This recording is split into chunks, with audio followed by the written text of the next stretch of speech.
সালামু আলাইকুম। সবার কাছে প্রথমে দোয়া চাচ্ছি আল্লাহ যেন ইরানকে হেফাজত করে, আল্লাহ যেন ইরানকে রক্ষা করে। কারণ বাস্তবতা হচ্ছে এটাই যে ট্রাম্পের জাস্ট একটা ইচ্ছা ইরানকে লন্ডভন্ড করে দিতে যথেষ্ট। আর কোনোভাবেই মার্কিন যুক্তরাষ্ট্রের বিরুদ্ধে সরাসরি আসলে ইরান জয়লাভ করতে পারবে না। এখানে ভিন্নভাবে হয়তো যুদ্ধগুলো হবে, আর সেই যুদ্ধে আরব দেশগুলো জড়িয়ে পড়বে। ধরেন ইরান যদি পাল্টা আঘাতটা কাতার, সৌদি অথবা আরব রাষ্ট্রগুলোতে, যেখানে মার্কিন যুক্তরাষ্ট্রের সামরিক নৌবাহিনীর যে ঘাঁটিগুলো আছে, তো সেই রাষ্ট্রগুলোতে আঘাত হলে তারাও হয়তো পাল্টা একটা রিয়াকশন ফাইনালি দিয়েই বসতে পারে। অস্বাভাবিক কিছু না, তাই না? এখন কেন আসলে আমি হঠাৎ করে এই কথা বলছি? আজ রাতেই বড় কোনো কিছু ঘটতে পারে। স্পষ্ট একটা লক্ষণ হচ্ছে মার্কিন হামলার আশঙ্কায় ইরান তাদের আকাশপথ বন্ধ করে দিয়েছে। অর্থাৎ ট্রাম্প মুখে মুখে যাই বলুক, যে আপনার মাস্টারমাইন্ড যেটা ছিল সুলতান কি জানি, তো তাকে আসলে বালিশ ছাড়া শোয়াই দেওয়া ইস্যুতে ট্রাম্প কিন্তু পাল্টা বক্তব্য দিচ্ছে যে এটার প্রতিশোধ নেওয়া হবে। দর্শক, মার্কিন হামলার আশঙ্কায় আপনার আকাশপথ বন্ধ করে দিয়েছে ইরান। অন্যদিকে আপনার বিভিন্ন ঘাঁটি থেকে আংশিক সেনা সরিয়ে নিয়েছে যুক্তরাষ্ট্র। পেন্টাগন ইরানের সেনা ঘাঁটি সহ বিভিন্ন লক্ষ্যবস্তুর তালিকা ট্রাম্পের কাছে জমা দিয়ে দিয়েছে বলে দাবি করেছে বিভিন্ন গণমাধ্যমের সূত্রগুলো বলছে যে কোনো সময় যে কোনো কিছু ঘটতে পারে।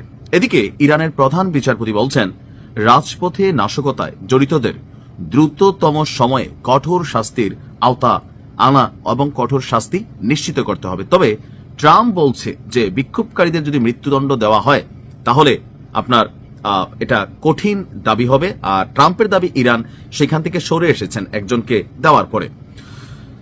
এই মুহূর্তে আমেরিকার যদি অবস্থানটা বলি, আর পেন্টাগন ইতিমধ্যেই দেশটির পারমাণবিক কেন্দ্র, ক্ষেপণাস্ত্র ঘাঁটি সহ একাধিক লক্ষ্যবস্তু টার্গেটে নিয়েছে। আর বড় ধরনের যুদ্ধের আশঙ্কায় মধ্যপ্রাচ্যেও আপনার কিছুটা উত্তেজনা ছড়িয়ে পড়েছে। সৌদি এই বিষয়ে আপনার কি বলা হয় যে ধরেন একটা অবস্থান তো নিয়েছে ইরানের পক্ষে। অপরদিকে সৌদি আরবে অবস্থানরত মার্কিন নাগরিকদের চলাচলে সতর্কতা জারি করেছে যুক্তরাষ্ট্র। আবার পরিস্থিতিতে ট্রাম্পের যে অবস্থান, এটা একটু ধোঁয়াশা আমার কাছে মনে হচ্ছে।